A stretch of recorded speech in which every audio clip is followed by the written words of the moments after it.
Selamat malam saudara, Ngopi Ngobrol Pintar Kompas TV kembali hadir menjumpai Anda selama 1 jam ke depan bersama saya Widi Dwinanda. Apa kabarnya nih? Semoga selalu dalam keadaan sehat dan bersemangat ya, karena saya juga semakin bersemangat karena tidak sendiri pada malam hari ini. Ada juga penonton dari studio yang sudah hadir. Halo, selamat malam, apa kabar? Yang semangat dong, kan saya sudah bersemangat nih. Tepuk tangannya mana? Baik, dan tentunya sangat antusias untuk menyimak tema kita hari ini, yaitu harmonisasi SPBE menuju Indonesia Maju. Namun sebelum kita masuk ke pembahasan kita hari ini, ada artikel yang menarik yang bisa kita baca bersama-sama, yang diambil dari kompas.id yang berjudul Membenahi dan Mengarus Utamakan Sistem Pemerintahan Berbasis Elektronik. Manfaat dari tren ini bukan saja dialami oleh masyarakat perkotaan, melainkan juga oleh berbagai masyarakat di daerah pelosok. Misalnya, sebagai negara maritim dengan jumlah kepulauan yang besar, para nelayan di daerah pesisir kini sudah akrab dengan pemanfaatan teknologi untuk pencarian ikan. Dengan bermodalkan perangkat telepon genggam, mereka bisa mengakses berbagai macam informasi, seperti lokasi-lokasi kumpulan ikan, serta cuaca saat melaut untuk keselamatan pelayaran. Di sektor pemerintahan juga tengah terjadi transformasi layanan tatap muka atau tradisional menjadi layanan digital. Dan menurut data pemerintah, terdapat lebih dari 27.000 aplikasi digital di seluruh kementerian, lembaga, dan instansi pusat dan pemerintah daerah. Lalu seperti apa ya harmonisasi SPBE ini berjalan? Langsung saja kita undang narasumber pertama kita, yaitu Bapak Andi Yuniantoro selaku CEO Inixindo Jogja. Selamat malam Pak Andi. Terima kasih Mbak. Apa kabar? Baik, Silakan duduk. Kita ngobrol ya mengenai SPBE, Sistem Pemerintahan Berbasis Elektronik. Ini mungkin memang sedang digalakkan atau sedang gencar sekali digaungkan oleh pemerintah. Bicara mengenai SPBE, bagaimana sih perkembangan SPBE saat ini, baik kita lihat di pusat maupun di daerah-daerah? Sudah sejauh mana? Ya, kalau kita bicara SPBE tentu kita harus sedikit setback ke belakang, Pak. Yaitu e-government, bagaimana membangun pemerintahan berbasis elektronik itu dimulai sejak tahun 2003. Ya. Sekarang tahun 2018. 20. Oh, 2023. 23 kan? Ya, berarti udah kenapa panjang 2018, banget. Karena 2018 itulah Perpres SPBE dilahirkan. Oh, baik. Ya, jadi ada rentang waktu dari 2003 sampai 2018 itu notabene sekitar 15 tahun. Ya. Kenapa kita mengeluarkan kebijakan SPBE itu, Mbak? Jadi 2003 itu pemerintah kita sedang gencar-gencarnya untuk membangun, yuk kita berelektronik, yuk kita berdigital. Betul, gitu memanfaatkan perkembangan teknologi juga. Iya, betul. Dan apa yang terjadi, Mbak? Pemerintah kita itu terdiri dari hampir 630 instansi, Mbak. Dari kementerian, lembaga, dan daerah. Dan ternyata terjadi juga 630 sistem informasi, Mbak. Baik. Dan pada saat kita sadar, loh kok 630 nggak ada yang nyambung plus. Jadi satu dengan satu yang lain itu kok nggak sinkron begitu ya. Betul. Jadi akhirnya 2018 kita mengeluarkan sebuah Perpres tahun 95, nomor 95 tahun 2018 tentang SPBE, supaya yuk kita berintegrasi, yuk kita terpadu. Sistem informasi atau sistem elektronik yang tadinya terselo-selo dari kementerian lembaga tadi, yuk kita coba satuin. Karena dengan terpisah-pisah tadi, maka kita nggak mendapatkan manfaat apapun yang lebih besar. Jadi kita butuh sebuah spektrum yang namanya spektrum NKRI. Jadi kalau Mbak sekarang menikmati sebuah layanan kesehatan, misalkan ada satu sehat sekarang Mbak punya. Kemudian ada juga layanan paspor, kalau lagi bikin paspor kan udah online loh Mbak. Tetapi kan spektrumnya masih spektrum dari kementerian itu. Atau kalau Mbak mungkin main ke sebuah daerah, ya di Semarang misalkan, atau mungkin ke Surabaya misalkan, masing-masing mengembangkan sistem informasinya sendiri-sendiri.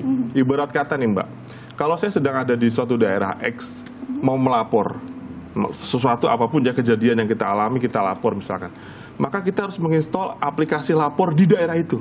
Ya. Terus saya pindah lagi nih Mbak, besoknya saya main lagi berwisata ke daerah lain harus lagi, install saya install lagi. Bayangin kalau saya berkeliling Indonesia, berapa daerah aplikasi yang harus kita install ya. Nah, kenapa kita nggak terintegrasi sebagai satu kesatuan NKRI?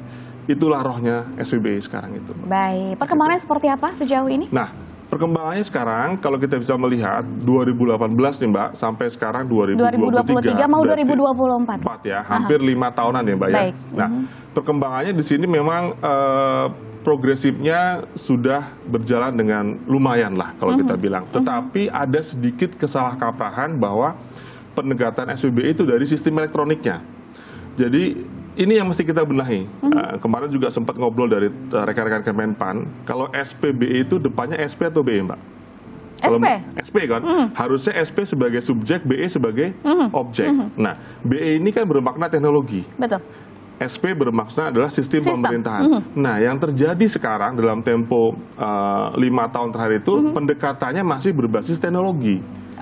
Semestinya yang ditas duluan itu adalah sistem pemerintahannya, bukan teknologinya. Karena teknologinya masih semestinya apapun teknologi itu hanya berperan sebagai tools, sebagai akan alat mengikuti bantu. sistemnya ya. Betul. Jadi kalau misalkan sistem pemerintahannya masih dalam perspektif yang lama, walaupun pakai tool teknologi yang canggih sebagaimanapun, sama aja. Nanti tidak akan Mbak berjalan maksimal. Masih akan motokopi KTP, padahal sudah elektronik. Kenapa? Sistem pemerintahnya masih manual, tapi toolsnya sudah teknologi base. Jadi yang mesti diperbaiki sekarang adalah pendekatan yang lebih komprehensif. Dari SP dulu baru BE, jangan BE dulu baru SP. Jadi kebalik dong ya. Itu yang terjadi saat ini sih, Mbak. Ya, tentunya berarti itu bisa diartikan bahwa masih banyak sekali tantangan yang memang menjadi PR begitu ya. Apa saja sih tantangan dari sistem pemerintahan berbasis elektronik ini selain tadi yang sudah disebutkan mungkin? Membuat keterpaduan, Mbak. Membuat sesuatu menjadi terintegrasi dari sekian banyak kepala, Mbak. Kebayang nggak, Mbak? 630 instansi, yuk jadi satu. Itu problemnya bukan cuma masalah teknis teknologi, tapi lebih berkutat ke faktor non teknis. Bagaimana seorang leadership di dalam sebuah instansi ataupun organisasi mau yuk kita bergabung untuk bisa memberikan suatu layanan yang terbaik buat masyarakat. Jadi kendala terbesarnya sebetulnya masih ke dalam aspek non teknis. Walaupun faktor teknis itu juga menjadi kendala yang lain lagi, yaitu bagaimana kita menyatukan di 6 layer, Mbak. Jadi kalau Mbak, apa sih yang mesti diintegrasikan gitu kan? Pertanyaan paling gampang. Apa aja sih? Siapa saja sih begitu yang terlibat ya? Yang diintegrasikan itu ada 6 sektor sebetulnya. Pertama paling bawah adalah sektor infrastruktur diintegrasikan. Kenapa diintegrasikan, Mbak? Daerah di Indonesia itu tidak memiliki suatu hal yang semua sama. Tidak ada standarisasi berarti. Tidak ada standarisasi, betul. Ada yang mampu bikin pusat data sendiri, ada yang tidak mampu, SDM-nya ada yang pinter, ada yang belum pinter. Ada yang belum nyampe ke sana juga. Belum nyampe juga. Maka yang paling pertama adalah kita harus memiliki keterpaduan di level infrastruktur. Di level kedua, kita memiliki keterpaduan di level keamanan informasi. Jangan sampai di sana aman, di sini nggak ada aman, maka tetap jawabannya adalah Indonesia nggak aman, Mbak. Betul. Ya, kita nggak bisa menyalahkan bahwa, oh itu punyanya Kementerian X, oh itu punya daerah X. Enggak, Indonesia yang harus hadir di sana. Maka yang kedua adalah bagaimana kita memiliki keintegrasian dan standarisasi di bidang keamanan informasi. Kemudian di level ketiga kita ngomong masalah data, supaya kalau Mbak nanya berapa jumlah stunting di Indonesia, Kementerian A jawabnya 10, Kementerian B jawabnya 15, Pak Presiden jawabnya bisa lain Jadi lagi. berbeda-beda jawabannya. Itu pastinya juga akan membingungkan lagi-lagi ke masyarakat juga untuk mendapatkan informasi yang valid begitu ya. Betul. Itu yang ketiga adalah keintegrasian data. Yang keempat adalah keintegrasian terhadap yang namanya aplikasi, Mbak. Ya, tadi saya bilang, berapa jumlah aplikasi yang terinstall di HP Mbak? Kayaknya lebih dari 20. Untuk layanan pemerintah loh. Oke, itu pasti lebih dari 10. Wah, pasti. Ngabisin handphone kita dong, storage dan segala macam. Betul, itu kadang saya harus hapus, mana yang harus dihapus ya. Betul, ya. Jadi ada keintegrasian aplikasi. Kemudian yang berikutnya adalah keintegrasian layanan, ya. Kemudian yang terakhir adalah keintegrasian proses bisnis. Dan rohnya ada di situ, Mbak. Karena setiap layanan pasti berbeda juga aplikasinya kan? Betul. Nah, jadi SP itu bermakna di keintegrasian proses bisnis, kemudian dan layanan. Itu yang namanya SP first, jangan BE first. BE emang ngikutin aja, Mbak. Karena itu pendukungnya ya. Oh iya dong. Ya, itu tools, jangan sampai kita salah atau kebalik begitu ya. Tentu di luar tantangan pasti juga ada potensi yang bisa dihadirkan dari SPBE ini. Tapi jawabannya usai jeda ya. Jangan kemana-mana, tetaplah bersama kami dalam Ngopi Ngobrol Pintar Kompas TV. Kehadiran SPBE yang diperkuat dengan satu data Indonesia, arahnya adalah bagaimana ya semua ini menjadi lebih baik gitu ya. Potensi terbesar dari SPBE adalah keberlimpahan data.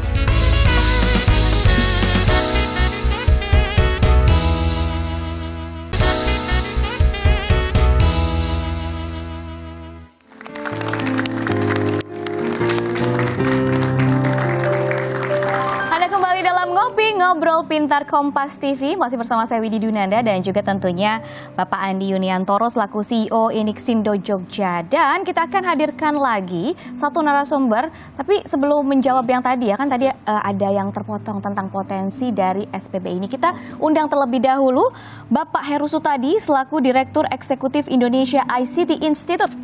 Ya. Selamat malam, Pak Heru, apa kabar?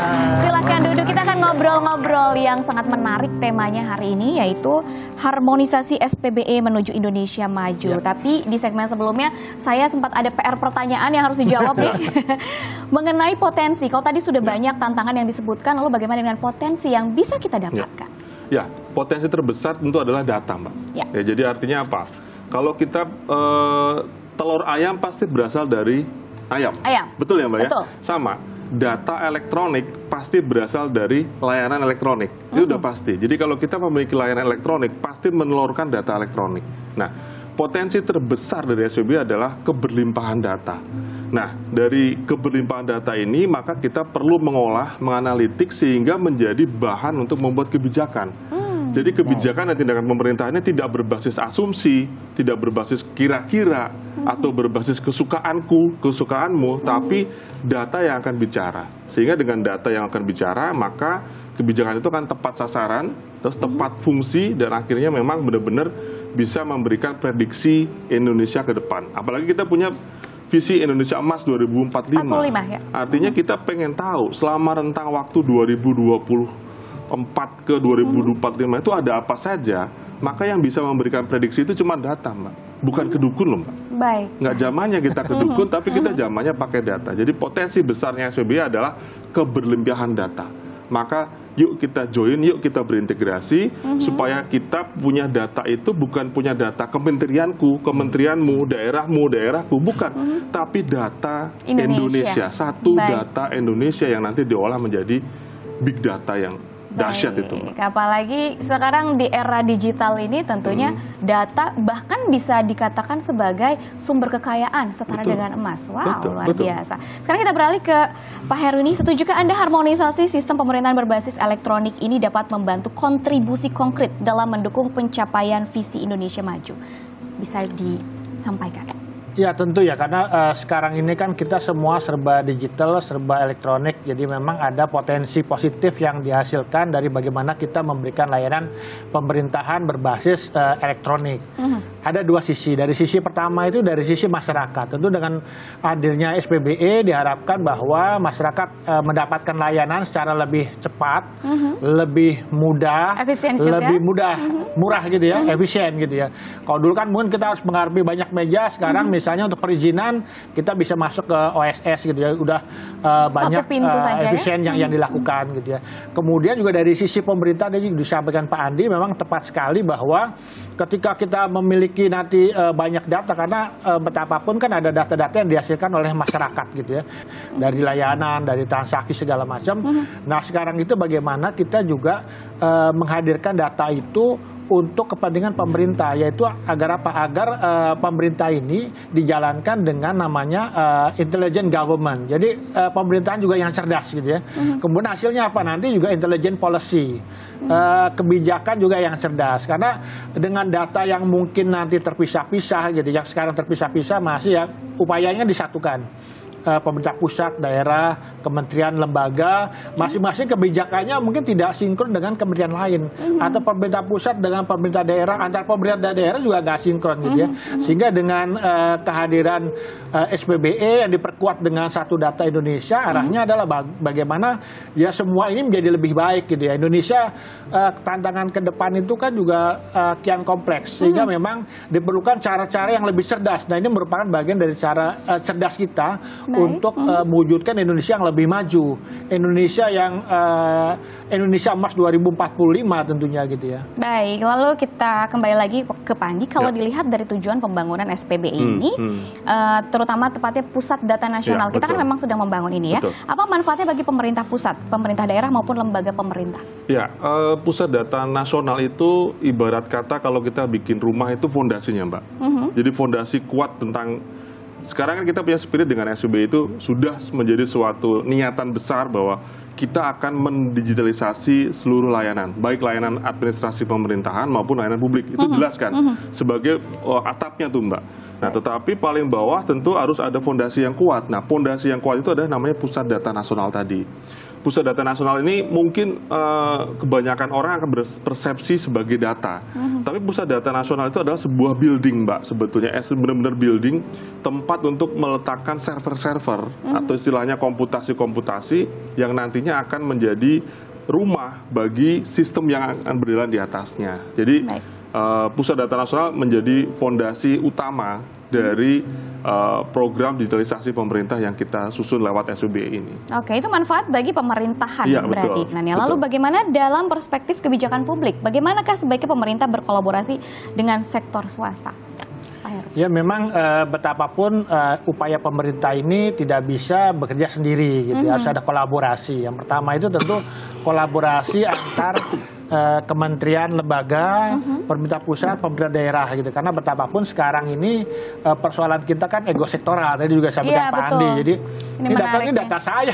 Ya, ini menarik sekali. Ada ketidakikhlasan gitu begitu untuk berbagi data. Ya, kemudian juga satu, kemudian kedua juga mereka punya standar tersendiri gitu. Bagaimana menghandle, memasukkan data, membuat metadata segala macam. Sehingga memang ini harus ada kolaborasi, konsolidasi data. Dan juga tentunya kalau kita lihat kan ya betapapun ketika kita bisa bicara SPBE ini harus melibatkan juga stakeholders gitu ya. Tadi ada pemerintahnya, kemudian juga tentu masyarakat nih, karena betapapun juga ujungnya masyarakat juga menggunakan. Ya, kemudian sisi lain juga ada perguruan tinggi segala macam yang juga tentu bisa menganalisis, meriset gitu ya, membantu juga untuk mengembangkan SPBE ini. Dan juga yang tidak bisa kita hindari juga para penyedia, mungkin penyedia teknologi atau apa gitu, karena ya memang teknologi itu tidak merupakan suatu hal yang utama, tapi ini merupakan faktor pendukung juga agar mungkin nanti ketika misal kita bicara pusat data ke depan itu kan pusat data tidak hanya pusat data tapi juga pusat data yang green energy gitu, yang lebih ramah lingkungan, efisien gitu ya.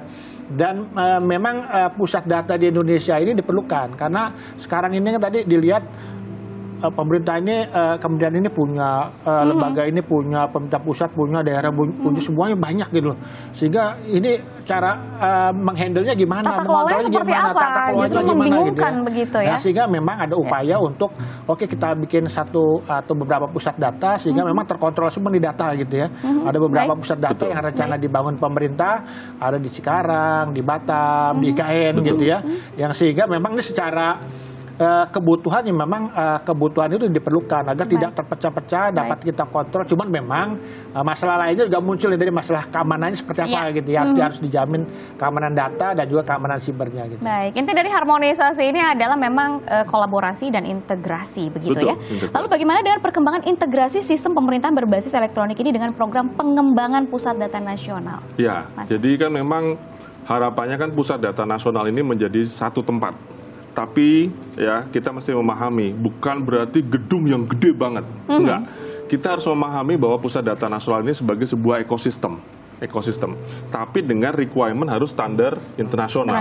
Artinya pemerintah sekarang sudah menyiapkan 3 tadi disampaikan Pak Heru tadi, di Cikarang, di Batam, kemudian di IKN. Tetapi kan dari rentang 2003 sampai 2000 sekarang nih Mbak, 2003 itu sudah banyak loh yang bikin pusat data juga. Nah, tinggal kita lakukan assessment, misalkan di Provinsi DKI, di Provinsi Jawa Tengah, di Provinsi Surabaya, di Provinsi Kalimantan Timur, yang sudah memiliki pusat data, apakah sudah memenuhi requirement sertifikasi pusat data internasional. Once itu sudah dipenuhi, maka dia bisa bergabung ke dalam ekosistem nasional. Itu yang bentuk kolaborasinya. Sehingga kalau bertanya, emangnya kita mampu gitu membuat pusat data segede gaban gitu, bahasa gampangnya gitu ya Mbak ya, untuk 630 instansi, 270 sekian dengan tingkat keamanan juga yang mumpuni begitu. Makanya kita harus kerjasama dalam konteks ekosistem tadi Mbak, di mana harapannya tentu ekosistem ini akan terkontrol dalam satu sistem yang namanya cloud management system. Tetap harus ada kendali satunya Mbak, tapi harus bentuknya ekosistem. Semakin menarik nih, tentunya ini juga akan berkait dengan pertanyaan selanjutnya, tapi kita harus jeda sejenak. Jangan kemana-mana, tetaplah bersama kami dalam Ngopi Ngobrol Pintar Kompas TV.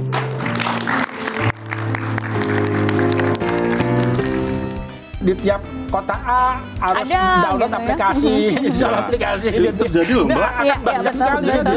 Padahal ya memang ada keterbatasan juga HP kita untuk sekian banyak aplikasi gitu loh.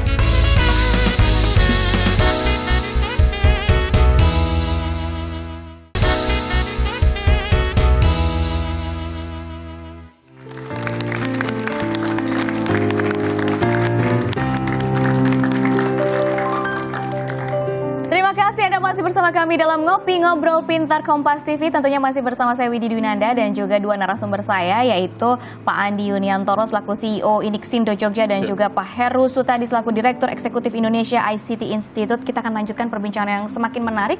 Dan di segmen sebelumnya kan Pak Andi juga bicara bahwa memang banyak sekali nih pusat data yang memang dikembangkan di masing-masing pemerintahan begitu ya, entah betul. itu pusat, entah itu daerah, dan juga banyak sekali aplikasinya. Nah, dalam proses harmonisasi ini bagaimana sih bisa berjalan semua pusat data itu nanti bisa melebur dalam PDN? Ya, satu hal ya, bahwa pusat data yang dibangun ini kalau tidak dikontekkan, dikolaborasikan, bisa jadi nggak ada isinya loh, Mbak. Iya.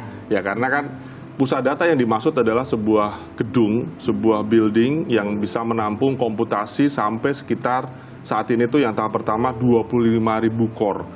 Kalau saya gampangkan, 25.000 core itu adalah 3.000 PC. Oh. Jadi kalau di rumah Mbak ada PC, komputer yang segede kotak itu 3.000. Oke. Nah itu kira-kira segitu. Nah artinya bahwa itu bisa jadi tidak cukup, Mbak. Makanya kalau saya sampaikan tadi, yang model pertama yang mesti dilakukan dalam konteks harmonisasi adalah mengajak nih, Mbak. Belum tentu mau loh, Mbak. Kementerian lembaga yang sudah punya pusat data duluan, ya sebelum dibangun pusat data nasional ini untuk bergabung menjadi satu kesatuan ekosistem yang namanya pusat data nasional. Nah, satu mau dulu, Mbak. Belum tentu nggak mau loh, Mbak. Sadar dulu baru mau. Iya, ya, mau dulu, habis mau baru kemudian kita akses. Baik. Di akses itu adalah memastikan bahwa pusat data itu sudah memiliki standar internasional. Nah, setelah itu baru terjadi proses namanya migrasi atau join gitu, join ke dalam suatu ekosistem pusat data nasional.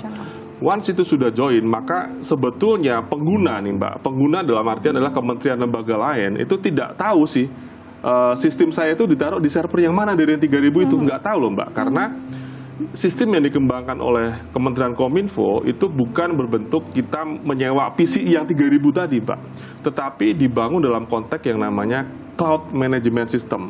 Jadi yang 3.000 itu dibangun dalam perspektif virtual mesin. Secara teknologinya nih, Mbak, virtual mesin artinya 3.000 itu digabung jadi satu, kemudian dibagi sumber dayanya menjadi hal-hal yang bisa dipakai oleh kementerian lembaga lain. Nah, tentu 3.000 ditambah dari yang lain-lain kalau pada mau, itu akan menjadi lebih besar lagi. Dan tentunya bisa membuat Indonesia lebih maju lagi. Betul. Baik, dan dalam kacamata Anda di mana sih letak peran masyarakat dalam sistem berbasis elektronik ini atau SPBE ini, Pak Heru?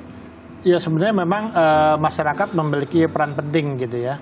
Ya betapapun mereka sebagai users nantinya juga sebagai penikmat dari kemajuan dari apa yang diberikan oleh pemerintah. Gitu. Karena ujung-ujungnya juga layanan publik kan layanan sebenarnya. publik, betul. Ya, Bagaimana baik. publik mendapatkan akses informasi yang tadi cepat, transparan segala macam. Dan memang kalau kita lihat ini ada prosedur yang harus dilalui. Jadi nggak bisa kemudian tiba-tiba masuk dalam pusat data nasional gitu ya. Kalau kita lihat di aturan di Satu Data Indonesia ini kan yang pertama itu satu standar. Jadi distandarkan dulu nih semua kementerian, lembaga, pusat, daerah, standarnya bagaimana dia mengelola data, tata kelola data distandarkan karena mungkin beda-beda. Kemudian juga metadatanya juga dibikin satu nih, satu bentuk gitu ya. Kemudian juga referensinya harus jelas dan ada interoperabilitas. Sehingga masyarakat ketika misalnya terjadi interoperabilitas tadi nggak seperti yang dikatakan Pak Andi ya. Jadi nanti di tiap kota A harus ada, download gitu ya. aplikasi, install aplikasi Itu gitu. terjadi loh, Ini Mbak. akan Iya, banyak betul, sekali betul. gitu. Padahal ya memang ada keterbatasan juga HP kita untuk sekian banyak aplikasi gitu loh. Sehingga memang sekarang ini ada 27.000 aplikasi juga ini perlu disatukan juga gitu ya. Sehingga apa masyarakat lebih mudah dan juga dalam sisi masyarakat itu kan mereka mengharapkan adanya mungkin single access lah gitu. Jadi kalau misalnya jangan sampai misal ketika kita ngurus paspor, dokumennya segambreng, ngurus ini segambreng Harus gitu. kemana dulu, Nah, itu begitu padahal panjang mungkin begitu dengan prosesnya. Katakan single identity number nanti satu data apa, kita ya udah cukup NIK kita semua bisa diberikan layanan kan Iya, gitu. betul. Ini yang diharapkan oleh masyarakat gitu loh, sehingga masyarakat ya tentunya juga harus mendukung nih upaya pemerintah gitu ya untuk bagaimana kita bermigrasi mendapatkan layanan yang lebih maju lah gitu seperti negara-negara lain gitu ya. Oke, di segmen ini juga kita akan melibatkan para penonton yang ingin bertanya, boleh diberikan kesempatan ya. Jadi langsung saja, siapa yang ingin bertanya? Dari siapa, boleh? Perkenalkan, sebelumnya nama saya Imelda Azara, saya seorang freelancer. Saya ingin bertanya kepada Bapak Andi Yunantoro, bagaimana metode untuk memastikan sistem pemerintahan berbasis elektronik di daerah yang belum merata jaringan internetnya? Terima kasih. Ini juga menjadi tantangan ya, Pak Andi, silahkan Betul. dijawab. Memang ini mesti dipahami bersama juga bahwa zaman sekarang yang namanya infrastruktur dasar itu bukan cuma jembatan, Betul. jalan, listrik, tapi satu lagi internet. Jaringan internet, betul. Ini penting ya. Ini tidak semua daerah sadar loh. Apalagi teman-teman di daerah tuh ada Bapeda yang Bapeda itu kan tukang merencanakan, Bapednasnya kalau di negara kita. Itu kadang masih berpandangan bahwa yang namanya infrastruktur dasar ya cuman tadi listrik, air, jalan, jembatan. Internet belum diperlukan lah begitu belum. ya. Padahal zaman sekarang kalau nggak ada internet nggak bisa ngapa-ngapain juga. Betul. Gitu kan. Jadi yang sudut pandang pertama adalah memahamkan kepada Bapeda atau institusi yang berkorelasi sama perencanaan pembangunan infrastruktur dasar, internet menjadi hal yang kunci. Walaupun negara kita juga sekarang sudah berusaha untuk menyediakan internet dengan adanya satelit kita yang Satria 1 kemarin sudah diuji coba, dan juga ada program Palaparing dari Kementerian Kominfo untuk membuat internet kita terjangkau sampai ujung Indonesia. Karena memang betul, kalau nggak ada internet terus mau ngapain coba Mbak? Atau tadi nggak ada internet Mbak, bisa kasarannya WA-an bisa nggak? Buka browser nggak bisa. Jadi layanan digital ataupun layanan publik yang disediakan oleh FCBE jadi tidak bisa dinikmati oleh bisa dimanfaatkan oleh juga ya. warga atau daerah sana. Tetapi jangan berarti bahwa kalau internet di tempatku masih jelek, terus aku nggak ikut SPBE Enggak, SPBE itu tidak cuma sekedar infrastruktur itu. Tadi saya bilang, SPBE itu ada SP dan BE-nya. Internet yang tadi dibilang itu faktor BE. Betul. Kenapa kita nggak mulai dari SP-nya dulu sambil kita juga mencolek pemerintah pusat segera ngasih sama pemerintah daerahnya menjadikan internet sebagai infrastruktur dasar. Jadi tidak mesti stagnan tuh Mbak. Jadi ada SP, ada BE-nya. Jadi kalaupun masih ada kendala di infrastruktur, ke pemerintah daerah bisa memulai dengan memperbaiki di SP-nya. Nanti pada waktunya internet itu sudah ready, tinggal cok aja. Sambil jalan begitu aja, jangan sampai tidak mulai-mulai begitu. Ini nggak bisa, akhirnya nggak jalan-jalan, jadi nggak ada yang bisa dikejar begitu. Betul, Pak. Ya, selanjutnya mungkin bisa ada pertanyaan kedua. Ya, boleh. Perkenalkan, nama saya Amara Falufi, seorang wira swasta. Izin bertanya kepada Bapak Heru, institusi apa saja yang sudah dapat diakses untuk mendapatkan kemudahan dalam rangka sistem pemerintah berbasis elektronik ini? Baik. Terima kasih. Silakan, Pak Heru. Ya, kalau kita lihat memang di banyak daerah sudah mulai nih mereka memberikan layanan-layanan, katakanlah misalnya untuk mendapatkan kartu keluarga gitu segala macam gitu ya. Kemudian juga yang mungkin terasa itu kemarin kan Kementerian Kesehatan gitu ya, ada Peduli Lindungi. Kemudian sekarang berubah lagi Satu Sehat gitu ya. Ini udah bisa diakses masyarakat. Kemudian juga misalnya OSS nih, online single submission ya, untuk mendapatkan perizinan itu sudah mulai. Tapi memang kedepannya ini akan makin banyak lagi, dan memang tadi menjadi satu nih semua layanannya yang akan berbasis elektronik gitu, sehingga juga lebih memudahkan masyarakat tadi ya untuk mendapatkan layanan pemerintahan, mungkin untuk perizinan, kemudian juga untuk mendapatkan kesehatan gitu ya. Karena kemarin misalnya yang kita dengar dari Kementerian Kesehatan, data-data kesehatan kita dari satu rumah sakit ke rumah sakit lain juga nggak perlu dibawa lagi. Kalau dulu kan kita ronsen di rumah sakit A, pindah rumah sakit B, ronsen lagi gitu ya. Rekam medis ya. Nah, rekam medisnya sudah terekam begitu ya. Jadi ketika misalnya kita ke rumah sakit A udah pernah rekam medis, ya sebenarnya dokter di rumah sakit B udah tahu, bisa lihat juga gitu ya. Obat-obatan apa aja yang sudah diberikan. Itu yang mungkin juga ya bagi masyarakat juga lebih, ya itu menghemat juga ya, kalau itu kan rekam medis juga lumayan mahal gitu. Sehingga memang diharapkan ya ini akan terus banyak layanan yang diberikan secara digital, secara elektronik, masyarakat mendapatkan ya inilah lebih dimudahkan gitu ya, kemudian juga Indonesia menjadi lebih maju tentunya. Oke, goal dari harmonisasi ini kan tentunya adalah mendapatkan atau menciptakan data yang valid dan juga transparansinya juga dapat dipertanggungjawabkan, begitulah. Betul. Menurut pengamatan Anda, apakah ada aspek kritis yang perlu diperhatikan agar harmonisasi SPBE ini dapat mencapai efisiensi dan transparansi ini yang diinginkan tentunya? Ya memang yang pertama itu bagaimana kita menyatukan semua kementerian lembaga, pemerintah pusat, pemerintah daerah dengan kolaborasi, kemudian juga datanya dikonsolidasi dengan standar yang sama, dari metadata yang sama gitu ya, rujukannya jelas gitu ya, sehingga nggak ada lagi nanti mungkin tadi juga disampaikan data-data pertanian kita ini kita berapa sih data realnya dari tiap-tiap kota gitu ya, jangan-jangan kita surplus misalnya gitu yang ya. harus kita pegang data yang mana begitu ya? menjadi concern kita juga. Kemudian misal real jumlah penduduk Indonesia berapa sih? Kadang-kadang saya juga agak, ini yang benar berapa sih? 272, 275, 277 kan kita harus jelas. Jumlah provinsi, katakanlah jumlah pulau di Indonesia gitu ya. Sehingga nanti ketika misal data-data itu jelas, kebijakan yang diambil juga pas gitu loh. Karena kalau misalnya dalam teknologi informasi kan kita menyebut GIGO ya, garbage in, garbage out. Jadi kalau kita yang masuk itu sampah, yang keluar sampah gitu. Nah ini merupakan saat yang tepat bagi kita juga agar semua ini bisa kita kelola dengan baik gitu ya. Data-datanya kemudian dibenahi semua, karena data itu kan sekarang new currency, data itu new oil gitu. New oil, ya. Sehingga kalau misalnya kita bisa mengelola data, ya kita harus meyakini bahwa Indonesia bisa lebih baik, masyarakat lebih terlayani dengan baik juga. Baik, bicara mengenai transparansi juga nih Pak Andi, tentunya kan ada juga data yang sebenarnya tidak bisa di-share. Betul. Ini maksudnya transparansi di sini seperti apa sih? Ya, data itu kan juga perlu diklasifikasi toh, Mbak. Jadi ada data yang memang rahasia, ada data yang memang dikonsumsi untuk publik. Nah, makna dari transparansi ini sih kan bukan berarti semua warga itu harus tahu. Ya, ada tidak seperti itu. Tapi begini, transparansi itu lebih kepada transparansi kepada proses. Ya, prosesnya gimana? Yang paling kita gampang. Kalau direncanakan, perencanaan nih Mbak, kalau kita konteks dalam pembangunan, merencanakan kita mau bikin 5 jembatan. Terus kemudian anggarannya juga anggaran 5 jembatan. Ya toh? Misalnya satu jembatan harganya 1.000, berarti kan anggarannya 5.000. Dalam pelaksanaannya tentu kan harusnya juga 5. Harus sinkron dong. Harus sinkron. Nah, proses ini yang kalau terintegrasi maka kita kan bisa memotret secara telanjang. Itu lebih ke sisi itu transparansinya. Jadi transparansi kepada proses. Dan yang namanya transparansi bukan berarti kita telanjang bulat kasarannya ya. Tetapi ada hal-hal yang masih memang konsepnya ke bentuk rahasia atau memang tidak untuk dikonsumsi untuk publik. Jadi yang bisa kita monitoring dalam konteks transparansi adalah di samping data tadi memang sudah diklasifikasi proses Mbak.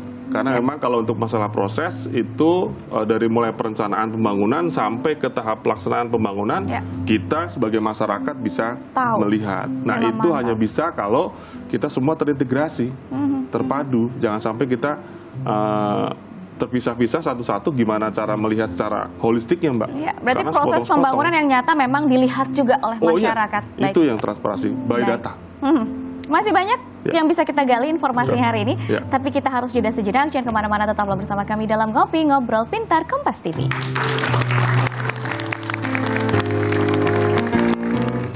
Maka berikutnya adalah kembangkan SDM unggul untuk bisa mengelola data. Yang banyak diserang itu kan aplikasi atau mungkin layanan-layanan keuangan. Betul.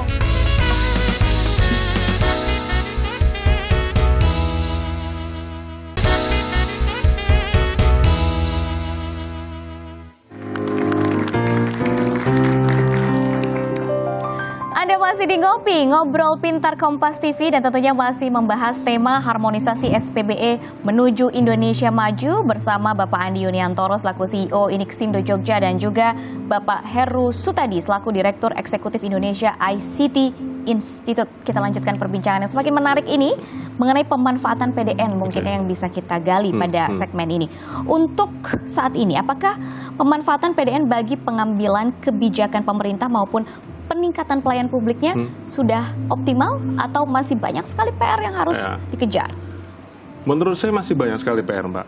Ya, jadi istilah data untuk mengambil keputusan yang tepat itu butuh proses panjang, Mbak. Itu indah dan menjadi mimpi saat ini. Tentu tugas kita kan menurunkan mimpi menjadi cita-cita dan juga program kerja. Jadi gini, Mbak, dengan adanya pusat data, itu yang paling pertama kita dapat adalah integrasi. Jelas dong, semua terpadu di satu tempat tadi, minimal. Menjadi single source of truth of data dari situ. Yang kedua, efisiensi. Kenapa? Nggak usah pada bikin-bikin pusat data lah. Udah nggak standar, kemudian keamanan juga tidak terjamin. Udah pakai PDN aja gratis gitu kan. Terus yang ketiga adalah data. Itu value gedenya. Tapi jangan lupa, data itu tidak bisa ujuk-ujuk bisa memberikan impact kepada pengambil kebijakan yang keren tadi, Mbak. Data itu perlu diolah, Mbak. Data itu perlu dikumpulkan dulu, kemudian diolah. Data sudah terkumpul di pusat data nasional, itu adalah satu hal. Itu urusan teknologi. Untuk berubah menjadi sebuah prediktif analitik bahwa ke depan gimana ya, tahun depan kayak apa ya, itu butuh manusia, Mbak. Nggak bisa mesin sendirian. Maka berikutnya adalah kembangkan SDM unggul untuk bisa mengelola data. Yang namanya, kalau Mbak sering kenal, lagi hits itu sekarang, semua organisasi pakai, namanya data scientist. Data analis. Itu adalah profesi-profesi yang mahal banget, Mbak, harganya sekarang. Betul. Karena dia tugasnya apa? Mengubah data menjadi emas. Jadi data itu kalau belum diolah, nggak kelihatan emasnya.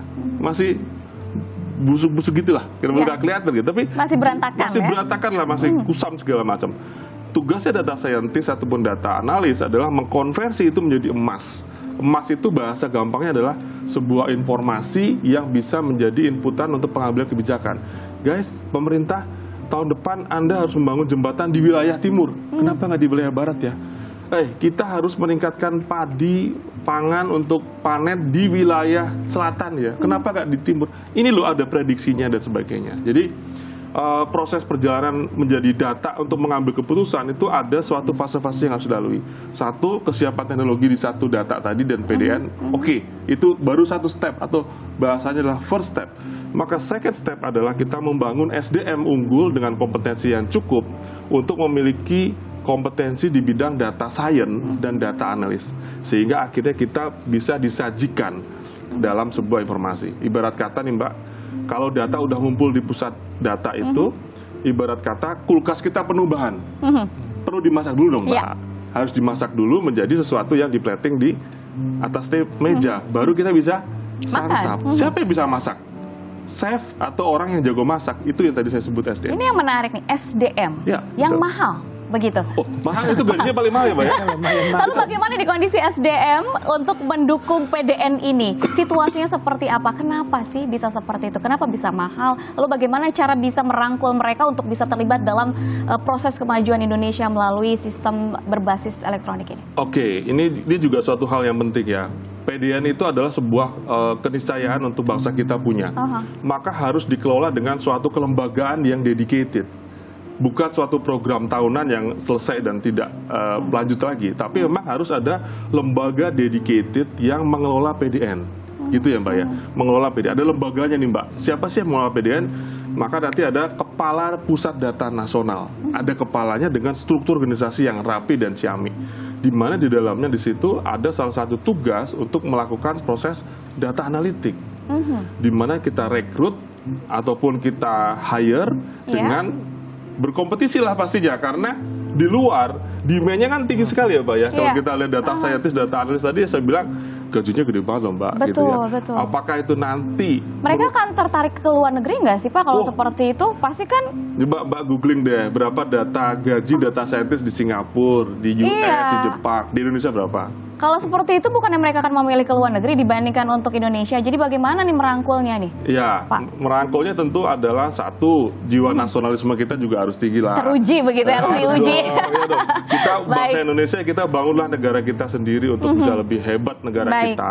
Yang kedua adalah tentu pemerintah mempersiapkan dengan layak bagaimana memperlakukan orang-orang pintar ini. Apresiasinya juga diperlukan dalam suatu begitu ya. Kelembagaan yang tadi saya bilang harus dedicated, Mbak. Jadi jangan PDN ini dikelola dengan ad hoc per tahun sebagai program, tapi ada kelembagaan yang fix ya, Pak ya, yang dedicated dan terus dianalisa untuk diimprove setiap tahun secara simultan dan terpola.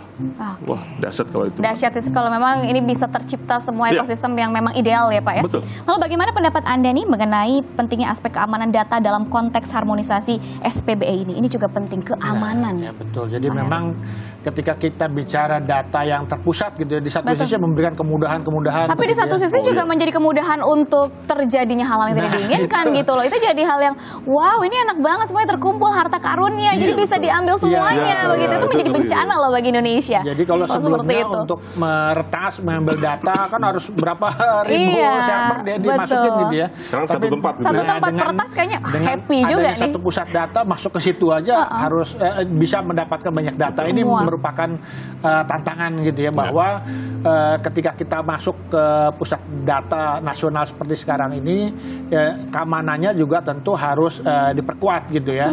Ya diperkuat itu ya macam-macam. Tadi kita bicara dengan teknologinya, kemudian juga tata kelola data, bagaimana perlindungan data. Untungnya memang kita sudah memiliki Undang-Undang 27 2022 nih tentang perlindungan data pribadi gitu. Sehingga memang ada prosedur-prosedur yang memang harus dilalui gitu ya. Ya minimal katakanlah ISO 27001 misal gitu. Tapi kan udah banyak ISO-ISO lain juga yang harus dipenuhi gitu ya. Dan selain masalah keamanan yang memang kita ini cukup rentan ya, kalau kita lihat kan kita nomor 3 nih di bagian bawah di negara-negara G20 ya, kemudian angkanya 38,9 lah gitu. Jadi memang perlu ditingkatkan lah masalah kepedulian tentang keamanan data, keamanan siber, kemudian juga proteksinya sendiri gitu ya, termasuk juga SDM-nya juga nih. Karena mungkin juga ketika banyaknya orang-orang yang masuk ke dalam sistem kita, penjagaan di dalam negerinya juga kurang kuat gitu loh. Jadi memang harus dibentuk juga tim cyber nasional agar data-data tersebut dapat dilindungi secara optimal gitu ya. Apalagi misalnya kemarin itu yang banyak diserang itu kan aplikasi atau mungkin layanan-layanan keuangan, perbankan, termasuk juga pemerintah gitu, karena ada data masyarakat di dalamnya gitu ya. Ya ini menjadi tantangan kita lah gitu ya. Semoga memang ya pemerintah juga memiliki kepedulian dan memiliki strategi nih bagaimana perlindungan data ini menjadi lebih baik, keamanan sibernya juga lebih diperkuat. Oke, lalu bagaimana sih pemanfaatan dari PDN ini yang seharusnya memang kita lihat dari sisi pemerintah maupun masyarakat? Ya, kalau dari sisi pemerintah kan jelas tadi ya, ada faktor integrasi, efisiensi, dan juga terkumpulnya data. Itu udah jelas banget ya. Jadi nggak ada alasan deh nggak pakai PDN kementerian lembaga itu gitu ya. Artinya pun sekarang yang terjadi kan mungkin belum trust Mbak terhadap PDN. Karena sisi keamanannya juga memang harus ditingkatkan juga begitu. Tapi bisa jadi trust itu karena belum kenalan loh Mbak. Mbak harus kenal baru kenalan sama saya sebenarnya. Saya minjem duit boleh nggak Mbak? Kan belum kenal nggak gitu. boleh dong, tapi nggak kalau tahu. kita udah 10 tahunan temenan gitu udah kenal kan, trust itu akan terbentuk Mbak. Jadi bisa jadi kementerian lembaga itu belum kenal bagaimana sih isinya pusat data nasional itu kayak apa. Gitu ya? Dan tadi masalah keamanan juga penting banget Pak. Jadi kita mengembangkan yang namanya share responsibility. Jangan mentang-mentang kita naruh di PDN sudah selesai, aku lepas tanggung jawab. Nggak bisa. Jadi ada penyedia PDN, yaitu Kementerian Kominfo, ada pengguna PDN yang namanya Kementerian Lembaga dan Daerah. Masing-masing punya tanggung jawab yang dibagi. Tanggung jawabku di sini, tanggung jawabmu di situ. Jadi jangan sampai kalau ada kejadian langsung, wah ini penyedianya nggak benar nih. Main salah-salahan jadinya ya. Padahal ada tanggung jawab keamanan di sana. Itu yang paling nomor 1 tentang manfaat dari PDN kepada kementerian lembaga. Kemudian kepada untuk masyarakat, Pak. Masyarakat ini kan sebetulnya menikmati PDN secara tidak langsung, nggak langsung seperti kementerian lembaga. Kenapa? Yang dinikmati oleh kita sebagai warga negara itu pertama layanan tadi yang disampaikan Pak Heru tadi, yang seamless tadi, mudah, murah, cepat. Itu yang paling kita akan nikmati, toh Mbak. Layanan digital yang seamless. Terus yang kedua yang tidak langsung lagi adalah kalau pusat data itu nanti sudah sukses mengumpulkan data, maka pembangunan itu akan tepat sasaran. Kalau kita memang butuh MRT di Jogja, ya bangunlah berbasis data, bukan karena kemauan pemimpin dan sebagainya gitu loh. Kalau kita memang membutuhkan analisis terhadap kebutuhan stunting di daerah X, ya bangunlah sehingga masyarakat akan merasakan ketepatan pembangunan di sektor-sektor yang benar-benar bermasalah. Memang. Base data. Itu yang paling akan dirasakan secara tidak langsung, Mbak. Baik. Gitu. Lalu harapan sedikit saja, mungkin singkat saja, harapan ke depannya untuk SPBE? Ya, betapapun layanan pemerintahan berbasis elektronik ini, berbasis digital, sebuah keniscayaan gitu. Memang harus dijalankan, dan memang dengan adanya Satu Data Indonesia, mau tidak mau juga kita harus memiliki pusat data nasional gitu ya. Dan kita harapkan ini memiliki faktor pengungkit nanti bagaimana semua pemerintahan data-datanya bersatu, daerah, pusat, daerah, kementerian, lembaga, sehingga masyarakat mendapatkan nilai tambah untuk mendapatkan layanan pemerintah yang lebih murah, mudah, dan cepat gitu ya. baik. Tapi memang tantangannya tadi masalah bagaimana kita menyatukan data, masalah keamanan sibernya, keamanan data menjadi tantangan juga yang harus kita jawab. Tapi tetap optimis ya kita semua Harus ya. optimis, harus Demi optimis. Indonesia maju tentunya. Wah, seru sekali obrolan kita hari ini. Tapi sayang sekali sudah 1 jam berlalu. Berarti waktunya kita bertiga pamit undur diri dari hadapan Anda. Semoga perbincangan ini bermanfaat tentunya bagi Anda, saudara yang tentunya juga akan merasakan atau memanfaatkan keuntungan dari PDN ini. Jadi memang yang namanya harmonisasi SPB ini tidak bisa berjalan sendiri. Kita semua harus bersinergi dan juga berkolaborasi. Saya Widi Dunanda pamit undur diri dan sampai jumpa lagi di Ngopi Ngobrol Pintar Kompas TV.